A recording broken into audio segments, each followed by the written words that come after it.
तोड़े तो भगवान मुसलमानों ने। हाँ, मुसलमानों ने 4 लाख मंदिर तोड़े तो भगवान ने अवतार क्यों नहीं लिया, ये पूछ रहे हो? अरे भैया, भगवान ने अवतार नहीं लिया होता तो मुगल भाग क्यों गए? फिर कहाँ मुगल, बताओ? सब क्यों भाग गए? अंग्रेज क्यों भाग गए? देश आजाद क्यों हो गया? किसी ना किसी रूप में भगवान ने अपनी शक्तियां भेज दी। जाओ, अभी जब तक शक्तियों से अवतार लेने की जब जरूरत नहीं पड़ती तो भगवान नहीं लेते, शक्तियों से काम चल जाए। देखो, जब आप बीमार पड़ते हो ना, छोटी मोटी बीमारी है तो बगल का डॉक्टर ठीक कर देता है। जब बड़ी बीमारी हो तो बड़े डॉक्टर के पास रेफर करना पड़ता है। भगवान बोलिए छोटी मोटी समस्याएं हैं, अरे तुम गिरोगे नहीं तो संभलोगे कैसे? तुम्हें हिम्मत कैसे आई लड़ने की? यदि मुगलों ने इतना मंदिर तोड़े, फिर भी मंदिर तोड़ करके क्या हमारी संस्कृति मिटा पाए? फिर भी हमें जागना चाहिए और भगवान ने हमें पावर दिया कि भाई तुम जागो।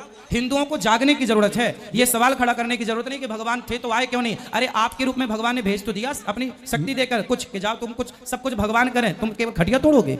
वो बात आपकी गुरुजी सही है। हाँ, क्या सही है? आपकी सही है, हिंदू को जागना चाहिए। फिर अभी दिल्ली में अब दूसरा सवाल पूछो, क्या है? मेरा है कि ये जो वर्ण व्यवस्था है वो जन्म से या कर्म से है, बस ये लास्ट सवाल है। अच्छा ये बताओ, हाँ। आम जन्म से आम है कि कर्म से मीठापन से आम है? आंवला जन्म से आम है कि उसके बाद में उसके विटामिन प्रोटीन के माध्यम से उसे आंवला नाम दिया गया? आम, बेर, अमरूद, ये जन्म से अमरूद है कि बाद में हुई? बाद में। हाँ, बताओ। आम जन्म से आम है कि बाद में आम हुआ? जन्म से ही आम है वो तो। हाँ, और क्या? तो उसी प्रकार जन्म से ब्राह्मण ब्राह्मण, जन्म से क्षत्रिय क्षत्रिय, जन्म से वैश्य वैश्य, जन्म से शूद्र शूद्र है। और फिर जन्म के साथ यदि कर्म मिल जाए तो वो 4 चांद लग जाती हैं बातें।